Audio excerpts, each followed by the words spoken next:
Hello everyone, welcome to my YouTube channel. और आज हम बीएससी फर्स्ट सेमेस्टर में unit differential equation integral calculus के यूनिट फर्स्ट में सीक्वेंस के बारे में पढ़ेंगे। तो सीक्वेंस डिफिनीशन क्या होता है?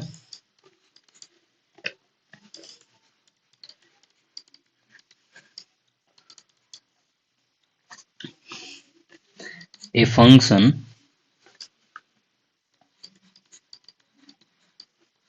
whose domain is the set of natural number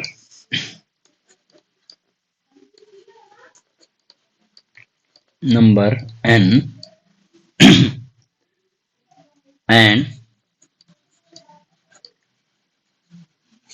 range a set of real number is called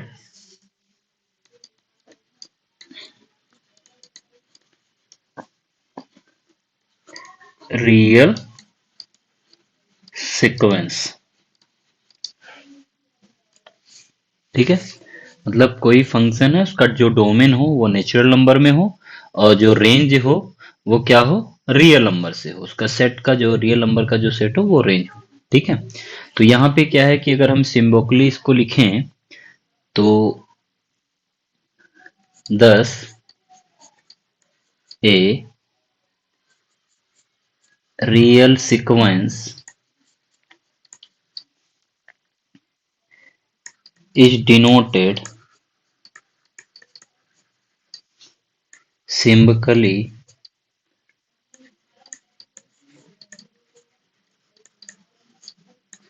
as natural to real number।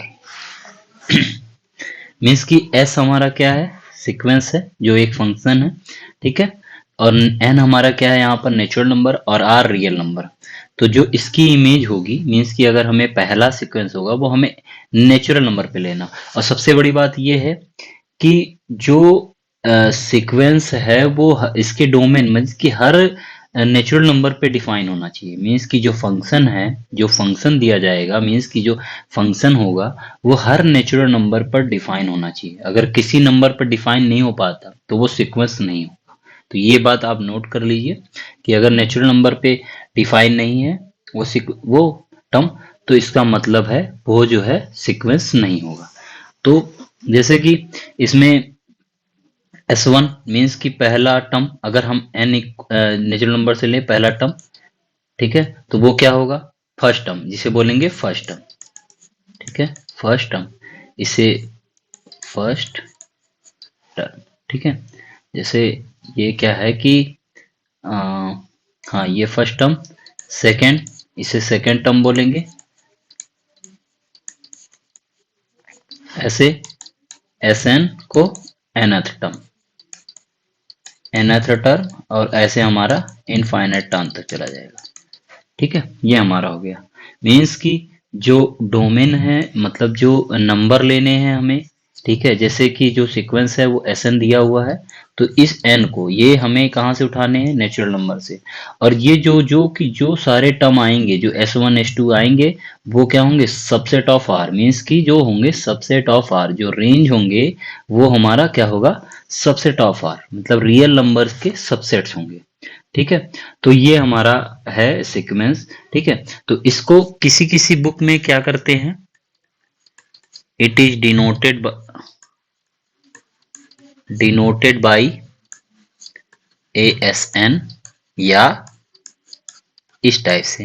कहीं कहीं पर इसे SN ना लिखकर AN लिख लिया जाता है, और कहीं पर इसको UN भी लिखा जाता है, और कहीं अदर बुक्स में इसको VN भी लिखा जाता है। वो अकॉर्डिंग टू ऑथर होता है, वो कुछ भी लिख सकते हैं। मीन्स की सीक्वेंस जैसे कोई भी नोटेशन AN VN UN को एनीथिंग कोई भी लिख सकते हैं। ठीक है, तो कोई भी एक अपना नोटेशन बना लिया उससे लिख सकते हैं। तो जैसे लोकल राइटर या यहाँ के राइटर्स क्या होते हैं, इसे SN या AN डिनोट करते हैं मोस्टली सीक्वेंस। आपको। ठीक है, तो जैसे अगर हम एग्जांपल देखें सीक्वेंस की, कोई भी एग्जांपल्स के बारे में बात करें, तो फेमस एग्जांपल है एस एन, मीन्स की 1/n। ये क्या है, nth सीक्वेंस, मीन्स ये क्या है, nth term, nth term of sequence. अगर ये कहा जाए इसकी फर्स्ट सीक्वेंस क्या होगी, यानी फर्स्ट टर्म क्या होगा, फर्स्ट टर्म क्या होगा इसका, तो फर्स्ट टर्म मीन्स कि n इक्वल टू हमें 1 लेना है, n इक्वल टू 1, यानी s1 इक्वल टू 1/1 यानी 1। ठीक है, अगर सेकेंड टर्म की बात करें तो n इक्वल टू हमें क्या लेना है, 2, यानी s2 इक्वल टू 1/2 यानी 1/2। ऐसे ऐसे अगर हम nth टर्म की बात करें तो n Sn equal to 1/n equal to 1/n, और जो n होगा वो नेचुरल नंबर। ठीक है, ये हमारा सीक्वेंस है। तो ये है। अब सबसे बड़ी बात कि जो भी सीक्वेंस है, आप देखेंगे जो भी ये नंबर आएंगी ये कहाँ से होनी चाहिए, मैंने डिफिनीशन में बताया वो हमेशा रियल नंबर से। तो any term of sequence will be a fixed real number, यहाँ पे लिख लेते हैं नोट में,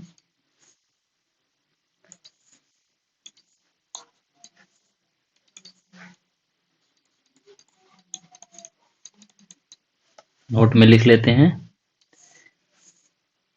कि एनी टर्म ऑफ सीक्वेंस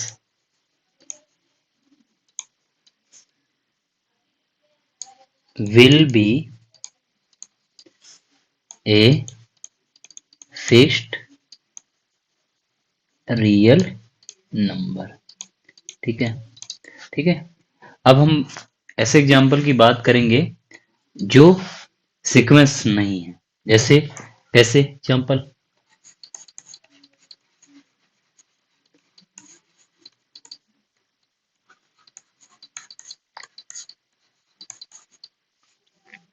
ये एन, ठीक है, ये एन टर्म है। ठीक है, अगर हम सीक्वेंस की बात करें तो ये 1/n मीन्स की सीक्वेंस टर्म हो गया, और जहां पर n क्या है, नेचुरल नंबर है, तो ये सीक्वेंस हो गया। ठीक है, इसे हम लोग इस तरीके से लिख सकते हैं। ठीक है, या हम इसे ऐसे लिख सकते हैं, तो ये सीक्वेंस हो गया। ठीक है, तो अगर हम फर्स्ट टर्म की बात करें यहाँ पे तो n इक्वल टू 1 यानी s1, s1 हमारा क्या हो गया, 1 - 2, ये क्या आ गया, -1, तो ये हमारा आ गया -1। लेकिन अगर हम n इक्वल टू 2 की बात करें तो 2 पर क्या होगा, 2 - 2 जो कि 1/0, जो डिफाइन नहीं है, मीन्स की not define, not define means की ये n इक्वल टू 2 पे ये जो नंबर है, ये जो टर्म्स हैं, ये डिफाइन नहीं है, तो इसका मतलब है इट इज नॉट सीक्वेंस। ये क्या है, सीक्वेंस नहीं है। जैसा कि मैंने पहले बताया था कि जो फंक्शन होना चाहिए वो नेचुरल नंबर पर डिफाइन होना चाहिए, बट यहाँ क्या है कि n equal to 2 mean n equal to 2 पे ये टर्म्स क्या है, डिफाइन नहीं है, इसका मतलब है कि ये जो सीक्वेंस है वो सीक्वेंस नहीं है। ठीक है, नेक्स्ट है एग्जाम्पल,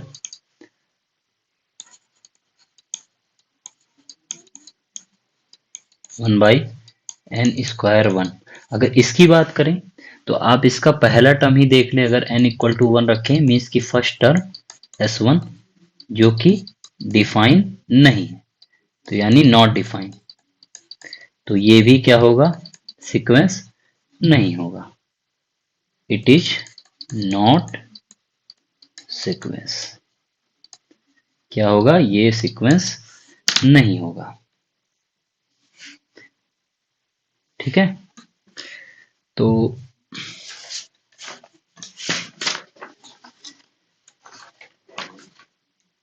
नेक्स्ट है हमारा रेंज ऑफ सीक्वेंस।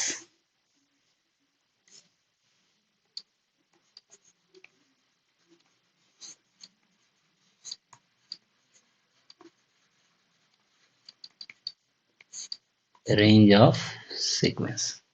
तो if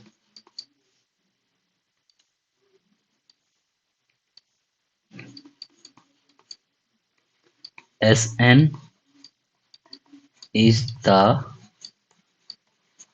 sequence, then the set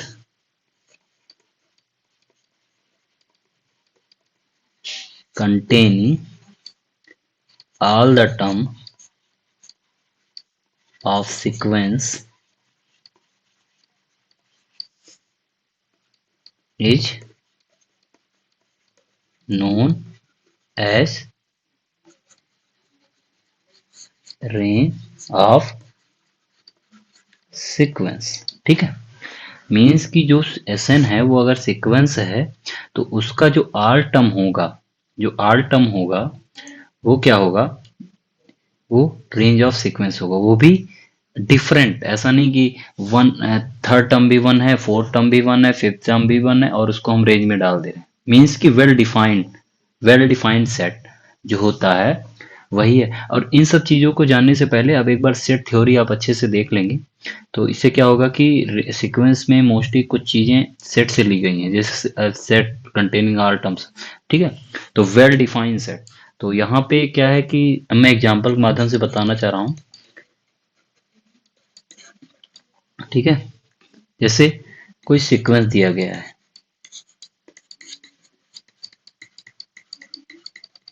ये सीक्वेंस है। ठीक है, अब इस सीक्वेंस में, एक मिनट, सीक्वेंस इनफाइनाइट। ठीक है, ये सीक्वेंस है। और सबसे बड़ी बात है कि मैं नोट में लिखवाना भूल गया कि जो सीक्वेंस है उसके जितने भी टर्म्स होते हैं वो टर्म्स इनफाइनाइट होते हैं। तो यहाँ पे लिख सकते हैं आप, यहाँ पे एक नोट और बना सकते हैं कि the number of terms in a sequence is always infinite। मतलब कि जो नंबर ऑफ टर्म्स होते हैं सीक्वेंस में वो हमेशा क्या होंगे, इनफाइनाइट होंगे किसी भी कंडीशन। अब रेंज ऑफ सेट्स क्या है कि रेंज ऑफ सेट्स में, अब जैसे ये एग्जांपल मैंने लिया है तो ये क्या है, कांस्टेंट सीक्वेंस है। कांस्टेंट इस वजह से क्योंकि इसकी हर सीक्वेंस, हर टर्म्स जो है वो एक नंबर दे रहा है, मतलब सिंगल नंबर पे इसकी सारी सीक्वेंस बन जा रही है। जैसे इसमें क्या है कि पहला टर्म भी वन, सेकेंड टर्म भी वन, थर्ड टर्म भी वन, सब सारे टर्म्स वन। तो इसका मतलब क्या है कि ये, इसको बोलते हैं कांस्टेंट सीक्वेंस। मीन्स कि इसकी जगह टू है तो इसको बोलते हैं कांस्टेंट सीक्वेंस। अगर टू टू टू टू ये भी constant sequence, three three three ये भी कांस्टेंट सीक्वेंस। मीन्स कि एक ही नंबर बार बार आ रही हो, वही रिपीट हो रही हो, तो वो है कांस्टेंट सीक्वेंस। अब हम अगर इसकी सारे टर्म्स की बात करें, वो एक सेट, वेल डिफाइंड सेट में लिखना है तो वो क्या हो जाएगा, केवल एक नंबर, मीन्स वन। तो यही हमारा रेंज हो जाएगा। मीन्स कि जो सारे नंबर्स हों वो रिपीटेड टर्म्स में ना हो, तो वही हमारा क्या होगा, रेंज हो जाएगा। ठीक है, क्लियर। दूसरे, इसी बात, दूसरे एग्जांपल बारे में बात करते हैं।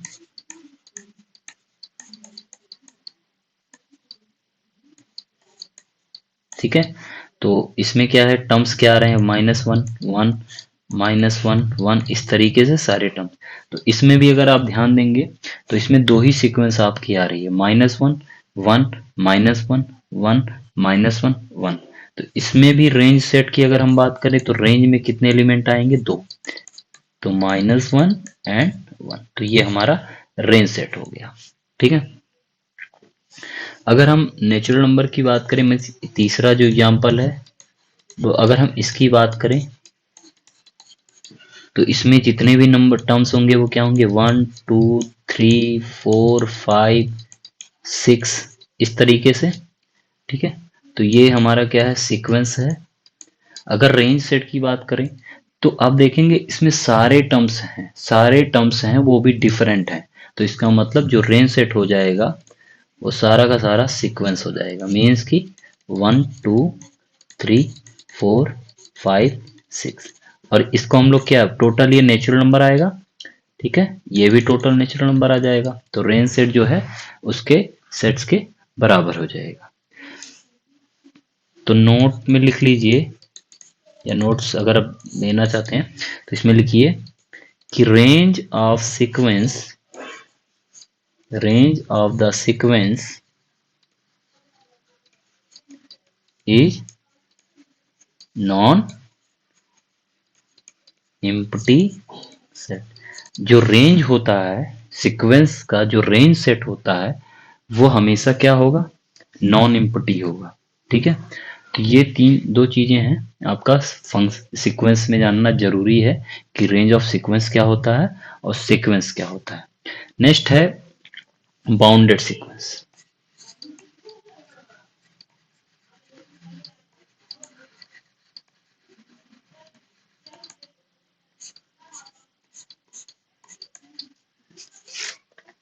बाउंडेड सीक्वेंस, ठीक है, क्या होता है बाउंडेड सीक्वेंस। तो इसमें क्या है कि बाउंडेड सीक्वेंस क्या होता है, बाउंडेड सीक्वेंस जानने से पहले दो चीजें जानना जरूरी है कि बाउंडेड एबव सीक्वेंस क्या होता है, बाउंडेड बिलो सीक्वेंस क्या होता है।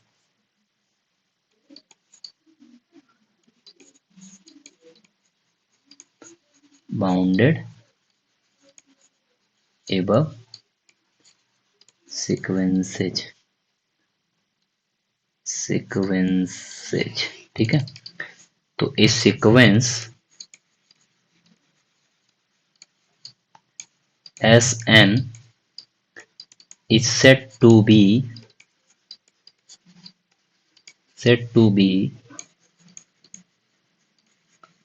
bounded above if there exist, means कि एग्जिस्ट कर रहा हो, ठीक है, there exist a real number,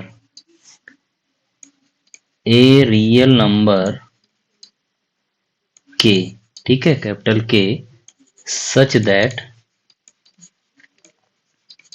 जो सीक्वेंस हो, ठीक है, less than K for all n belong to natural number. Means कि क्या हो कि उसका जो हर टर्म्स हो, मीन्स कि हर टर्म्स जो हो, हर टर्म्स आपकी क्या हो, वो के से छोटी हो, और के क्या हो, कोई एक रियल नंबर मिल जाए हमको, ऐसा एक ऐसा। मीन्स क्या कह सकते हैं, जैसे आप 1/n ले लीजिए आप, ठीक है, 1/n को अगर आप डिफाइन करेंगे, तो 1/m को सीक्वेंस अगर आप डिफाइन करेंगे तो क्या आएगा, 1, 1/2, 1/3, 1/4, लास्ट में आपका ये टर्म्स आता जाएगा। तो आप देखेंगे कि 1 एक ऐसा टर्म है, इसके बाद सारे इससे छोटे नंबर्स आएंगे। आप देखेंगे जैसे जैसे नीचे की टर्म्स बढ़ेगी वैसे वैसे टर्म छोटे होते जाएंगे। तो सबसे बड़ा टर्म्स यहाँ पर क्या है, 1 है। तो यानी 1 जो है इसका एक बड़ा टर्म है। तो यानी ये क्या है, ये सीक्वेंस जो है बाउंडेड एबव सीक्वेंस है। तो हम यहाँ जान सकते हैं कि इसका एक ऐसा m मिल गया, एक ऐसा k मिल गया है जिसके लिए ये क्या है, ये बाउंड हो जा रहा है, बाउंड एबव हो जा रहा है। ठीक है, तो ये जो 1/n है वो क्या है, बाउंडेड एबव सीक्वेंस है। ठीक है, तो यहाँ पे ठीक है, ये बाउंडेड सीक्वेंस हो गया। अब दूसरा टर्म है bounded below sequence. Second, bounded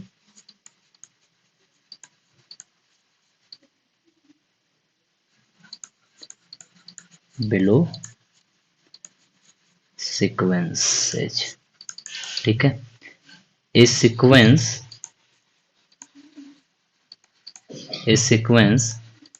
Sn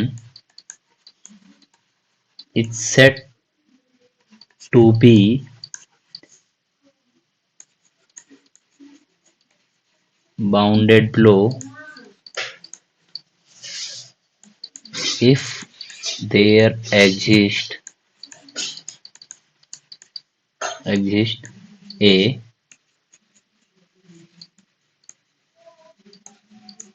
real number small k such that such that Sn then k for all n belong to natural number. ठीक है, ये है। अगर हम बात करें बाउंडेड बिलो सीक्वेंस की, मीन्स की कोई भी एक ऐसा स्मॉल के मिल जाए जो सीक्वेंस को क्या करे, सबसे लीस्ट पर बाउंड, मीन्स की सबसे छोटा जो बाउंड हो वो मिल जाए। ठीक है, तो जैसे 1/n, मैं ही एक एग्जांपल ले लेता हूँ 1/n का। जैसे पहले तो इसमें आप देखेंगे कि 1, 1/2, 1/3, 1/4, 1/5, आप देखेंगे एक टर्म ऐसा आएगा जहां पर ये कहीं ना कहीं n टेंस टू इन्फिनिटी पे ये वैल्यू जीरो की तरफ जाएगी। ठीक है, अगर आप n टेंस टू इन्फिनिटी करें तो ये वैल्यू जीरो की, तो सब अब इन टर्म्स में सबसे छोटी टर्म्स क्या है, इन्फिनिटी टर्म पे जीरो। तो बट ये सेट में नहीं होगा। ठीक है, ये दिक्कत है, ये सेट में नहीं होगा। तो ये जो डिफिनीशन है, ये जो है, तो जीरो क्या है इसका, लोएस्ट बाउंड, मीन्स की लोएस्ट यानी बाउंडेड बिलो होगा। तो बाउंडेड बिलो मिल गया, मतलब एक ऐसा कि हमें मिल गया या एग्जिस्ट हो गया। ठीक है, जो इसको क्या कर रहा है, बाउंड कर रहा है, मीन्स की बाउंड कर रहा है। तो ये क्या हो गया, बाउंडेड सीक्वेंस हो गया। ठीक है, तो बाउंडेड सीक्वेंस हो गया। अब बात करते हैं बाउंडेड सीक्वेंस होता क्या है।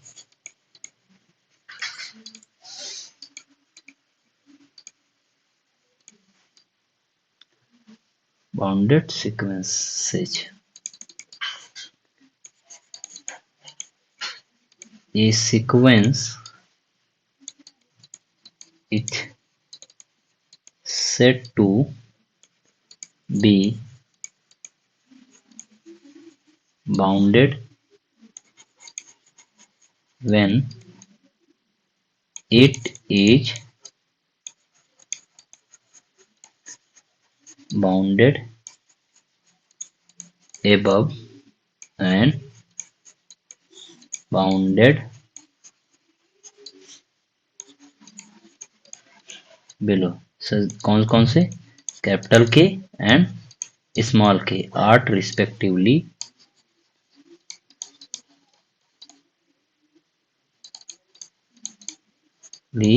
the upper and the lower bound of the sequence. Means की बाउंडेड सीक्वेंस वो होते हैं जिनमें बाउंडेड बिलो भी एग्जिस्ट हो जाए, बाउंडेड अबव भी एग्जिस्ट हो जाए, मीन्स की अपर बाउंड भी एग्जिस्ट हो जाए, लोअर बाउंड भी एग्जिस्ट हो जाए। तो वो जो होता है सीक्वेंसेस क्या होती हैं, हमारी बाउंडेड सीक्वेंस होती है। जैसे एग्जांपल की बात करें तो सीक्वेंस Sn इक्वल टू -1 की पावर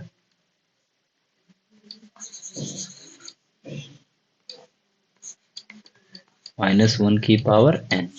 तो फर्स्ट टर्म आप देखेंगे -1 1 -1 1 -1 1। ठीक है, इस तरीके के टर्म आएंगे। तो इसमें इसका अब दो ही टर्म आ रहा है, -1 और 1, मीन्स की इसका जो लीस्ट बाउंड है वो क्या है 1, इसका जो अपर बाउंड है वो क्या है, ये हमारा लोवेस्ट बाउंड, ये क्या है अपर बाउंड। तो इसका मतलब है कि इसका दोनों आपका लोवेस्ट बाउंड भी एग्जिस्ट हो गया, अपर बाउंड भी एग्जिस्ट हो गया। तो ये जो सीक्वेंस होगी वो क्या होगी, बाउंडेड सीक्वेंस। ठीक है, नेक्स्ट एग्जांपल देखेंगे दोनों के।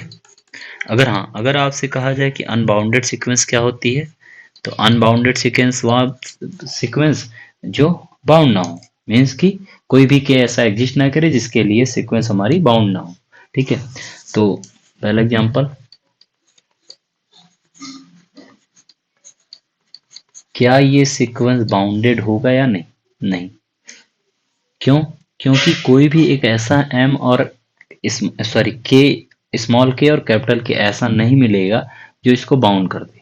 ठीक है, तो इसलिए क्योंकि इसमें टर्म्स आप देखेंगे अगर ध्यान से, तो 1 2 3 4 5 6 7 8 इस तरीके के टर्म आ रहे हैं, तो इसका मतलब ये क्या है, बाउंडेड सीक्वेंस नहीं होगा, कोई भी ऐसा नहीं, तो ये अनबाउंडेड सीक्वेंस।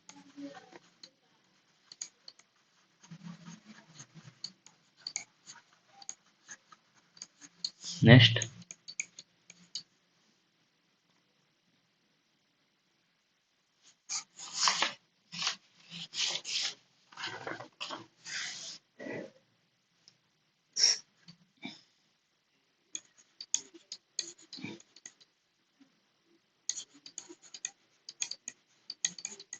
अगर आपसे कहा जाए ये सीक्वेंस बाउंडेड होगी या नहीं, तो आप देखेंगे कि जो साइन 1/n होता है वो हमेशा 1 और -1 के बीच में होगा।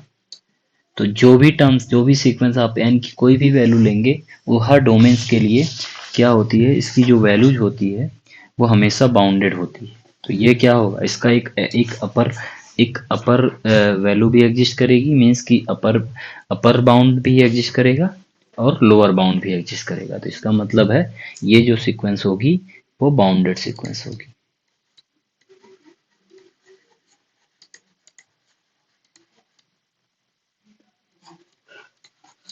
अगर हम इसी सीक्वेंस में थोड़ा सा चेंज कर दें, मीन्स कि n से मल्टीप्लाई कर दें, तब तब आप इस दोनों टर्म में n से मल्टीप्लाई कर देंगे, मीन्स कि n साइन 1 - n और n, ठीक है। तो -n, अब इसका भी कोई बाउंड नहीं है, इसका भी कोई बाउंड नहीं, मीन्स कि कोई भी एग्जिस्ट नहीं करेगा।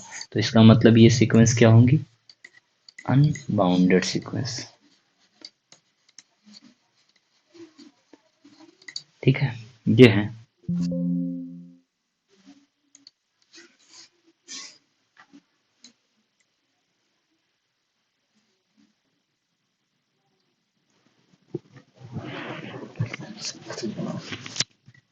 तो नेक्स्ट बात करते हैं limit point of the sequence.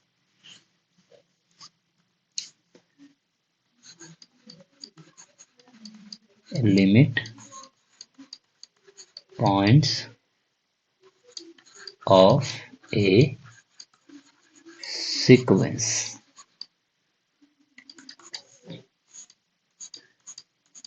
Limit point of the sequence. A number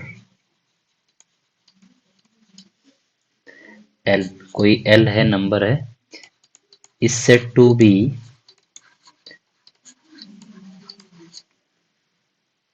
a limit point of a sequence if every neighbourhood है ये, एमबीडी शॉर्ट फॉर्म में लिखा जाता है नेबरहुड। नेबरहुड वही टर्म है जो पड़ोसी को बोलते हैं, नेबरहुड वही, of L contains infinite infinite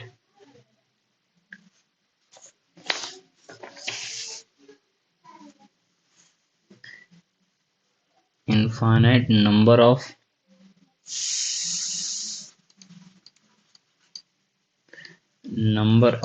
member of the sequence।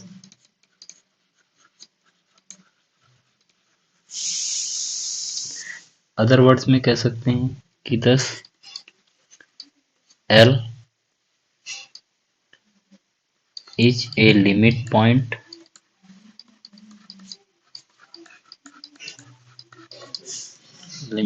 of a sequence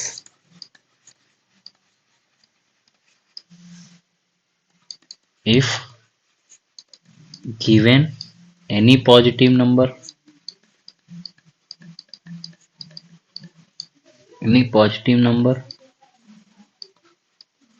epsilon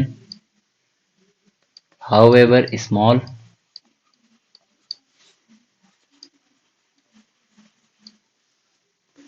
Sn belong to open interval of L minus E L plus E, इसकी जो सीक्वेंस है वो इसमें बिलोंग कर जाए।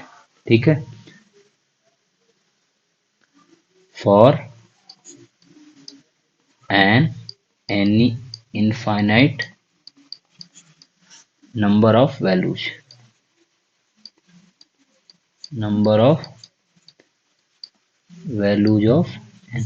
ठीक है, कोई भी मतलब जो सीक्वेंस है, कोई अगर एल एक लिमिट पॉइंट है, तो अगर उसमें क्या है कि कोई पॉजिटिव नंबर, फॉर किसी पॉजिटिव नंबर जाई के लिए एस एन जो है, वो एस एन जो है मतलब एक सीक्वेंस है, वो इस टर्म में बिलोंग कर जाए for any infinite number of values of n के लिए। तो वह क्या होगी, एल जो होगा उसका लिमिट पॉइंट हो जाएगा। ठीक है, या हम इसे डायरेक्टली ये भी लिख सकते हैं, S N minus L epsilon however, या for infinitely many values of N. अब इसका मतलब क्या है, ठीक है, इसका मतलब बताते हैं क्या होता है। ठीक है, इसका मतलब है कि जैसे सीक्वेंस हमने लिया S n equal to 1/n, तो 1/n क्या है, आप सीक्वेंस अगर बनाएंगे तो पहला टर्म क्या आएगा, 1 रखेंगे तो 1 हमारा क्या है यहाँ। ठीक है, 2 रखेंगे तो 2 1/2 यहाँ। ठीक है, 3 रखेंगे तो 1/3 यहाँ। ठीक है, 4 रखेंगे तो 1/4 यहाँ। ठीक है, 5 रखेंगे तो 1/5। तो आप देखेंगे कि डिस्टेंस क्या है, कि पहले टर्म पे डिस्टेंस क्या थी, ज्यादा थी, फिर दूसरे टर्म पे डिस्टेंस थोड़ा कम हुई, तीसरे टर्म पे डिस्टेंस और कम हुई, चौथे टर्म पे डिस्टेंस और कम हुई। तो कुछ लास्ट में, कुछ लास्ट टर्म तक मतलब इनफाइनाइट टर्म तक अगर हम इसकी वैल्यू को देते रहेंगे, तो ये जो वैल्यूज है वो यहाँ पे कुछ इस तरीके से दिखेंगे, मीन्स की कुछ टाइप में दिखेंगे। तो ये आप अगर देखेंगे तो ये क्या है, infinite number of sequence, means कि यहाँ पे आप देखेंगे ध्यान से, तो ये सीक्वेंस, तो ये क्या है कि अगर हम इसके लिमिट्स पॉइंट देखें तो ये क्या है, एन टेंस टू इन्फिनिटी। और अगर हम इसका नेबरहुड देखें तो ये कोई एक जैलन के लिए, तो एल प्लस ई, और यहाँ पर कोई नंबर हो, सपोज मान लीजिए एल माइनस ई, तो यहाँ पे जीरो क्या है, infinite member of all term of sequence क्या है, इसके बीच में कंटेन कर रहा है, तो जीरो। तो जीरो एक ऐसा मेंबर मिलेगा हमें जो क्या है, मीन्स कि अगर जीरो हम एक नंबर उठा लिया उसको, तो देखेंगे इसके पास में इतने सारे एलिमेंट्स मिलेंगे, तो ये जीरो क्या होगा, वो हमारा क्या होगा, लिमिट पॉइंट्स, क्या होगा, लिमिट पॉइंट ऑफ सीक्वेंस। ठीक है, ये चीजें हैं। ठीक है, तो 1/n का जो लिमिट पॉइंट है वो क्या होता है, जीरो। तो अब इसको फिर से मैं बता रहा हूँ, जीरो के पास में आप देखेंगे बहुत सारे सीक्वेंस आपको दिखेंगे, अगर आप इनको जूम करके देखेंगे तो बहुत सारे सीक्वेंस, यानी infinite point of the sequence. ठीक है, हाँ, दूसरी बात ये कि जो सीक्वेंस का जो लिमिट्स होती है वो सीक्वेंस में हो भी सकती है, नहीं भी हो सकती। जैसे जीरो क्या है, सीक्वेंस में नहीं है, जीरो सीक्वेंस में नहीं है, ओपन है। ठीक है, बट जीरो क्या है, एस एन का लिमिट पॉइंट है, मतलब उस 1/n का लिमिट पॉइंट है। ठीक है, तो दो चीजें हैं। और दूसरी, ये सारे सीक्वेंस अगर हम 1/1 प्लस 1/n ये सीक्वेंस ले लें, ठीक है, इसमें क्या है, इसमें क्या है, सीक्वेंस आपका जो है 1 भी है, सॉरी,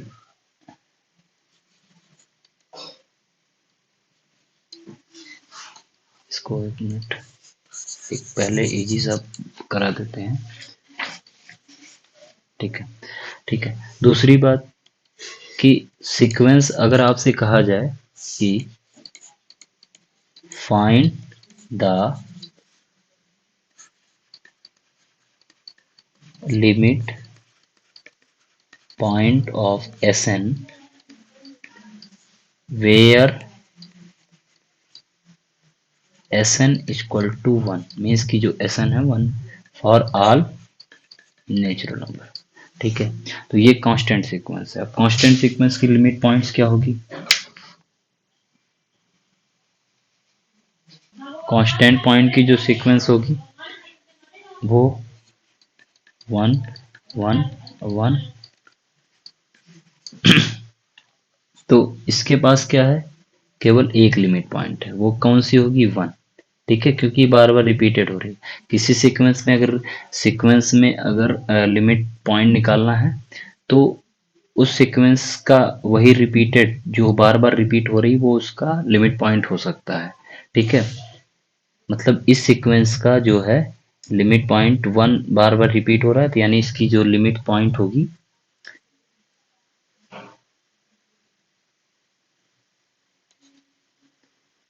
लिमिट पॉइंट क्या होगा? वो 1 होगा।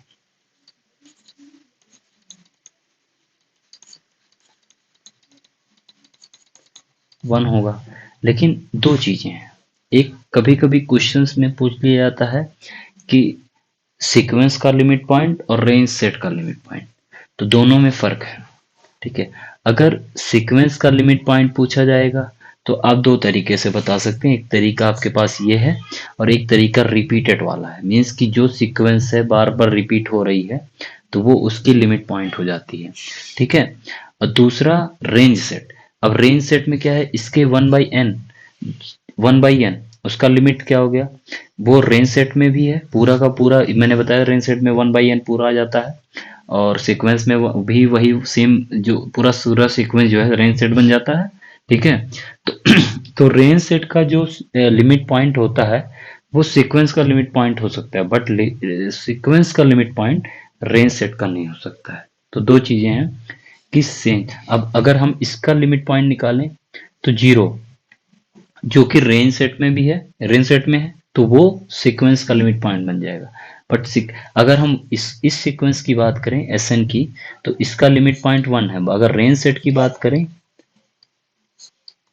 तो रेंज सेट क्या है? 1। अब इसका कोई भी नेवर लिमिट पॉइंट, क्योंकि फाइनाइट एलिमेंट है तो फाइनाइट सेट है, तो यह फाइनाइट सेट के क्या होती है? फाइनाइट सेट का कोई मतलब लिमिट एग्जिस्ट नहीं करता, तो इसके पास नो लिमिट पॉइंट होगा। तो यहाँ पे एक बात ये है कि कोई भी सीक्वेंस अगर आपके पास दी है, ठीक है, तो सीक्वेंस का लिमिट पॉइंट्स अगर एग्जिस्ट कर रहा है तो कोई जरूरी नहीं कि रेंज का लिमिट पॉइंट भी एग्जिस्ट करेगा। लेकिन अगर लिमिट पॉइंट का सॉरी रेंज का अगर लिमिट पॉइंट एग्जिस्ट कर रहा है तो सीक्वेंस का लिमिट पॉइंट जरूर एग्जिस्ट करेगा। तो उसके लिए एक एग्जांपल ये है और ना होने के लिए एक एग्जांपल ये है। ठीक है, इसी प्रकार दूसरा एग्जांपल देख लेते हैं। -1 की पावर n, ये सीक्वेंस दिया हुआ। अब इसमें क्या है? -1 1 -1 1 -1 1। ठीक है, ये सीक्वेंस दिया हुआ है। तो इसके जो लिमिट पॉइंट्स होंगे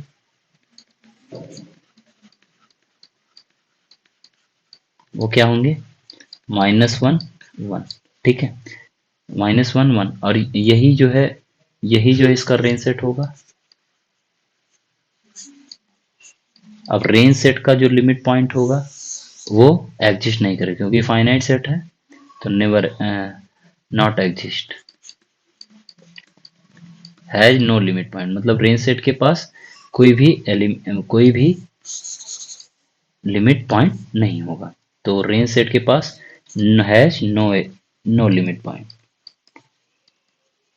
ठीक है, हैज नो लिमिट पॉइंट। ठीक है, तो दो चीजें हैं, एक सीक्वेंस और एक रेंज सेट। ठीक है, दोनों में फर्क है। ठीक है, नेक्स्ट।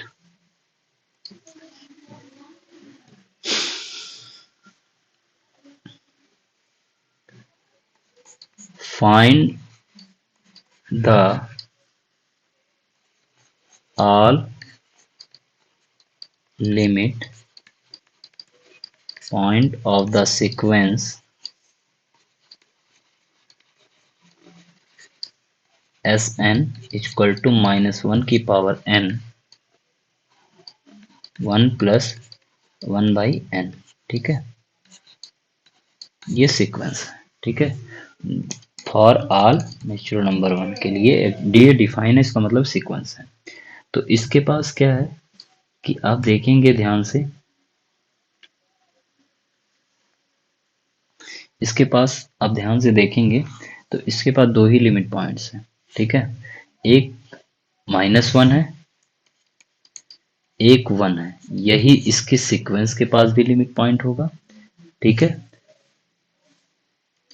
ध्यान से अगर देखेंगे तो -1 और 1 are the two limit points of the sequence, ठीक है। क्यों? क्योंकि आप देखेंगे -1 और 1 इसके पास दो ही लिमिट पॉइंट है, ठीक है, ठीक है। इसके पास सीक्वेंस के पास दो लिमिट पॉइंट है। इसके अलावा ये सीक्वेंस के पास लिमिट पॉइंट है और यही इसके क्या होगा, यही इसके रेंज के पास लिमिट पॉइंट होगा। रीजन, क्योंकि n टेंस टू इन्फिनिटी पे -1 की power n, n tends to infinity पे 0 बना दिया तो -1 की पावर n, तो -1 और +1 दो चीजें हैं, तो दोनों इसके लिमिट, इसके रेंज सेट के पास भी वही होगा, which are also the limit point of the range. तो यहां से एक एग्जांपल आपको ये मिल गया कि सीक्वेंस की जो लिमिट पॉइंट है वो रेंज सेट की भी लिमिट पॉइंट हो सकती है, और एक एग्जांपल हमको मिल गया कि सीक्वेंस की जो लिमिट पॉइंट है वो रेंज सेट की लिमिट पॉइंट नहीं हो सकती। मतलब एग्जिस्ट, मतलब कोई जरूरी नहीं है कि वो हो, ठीक है।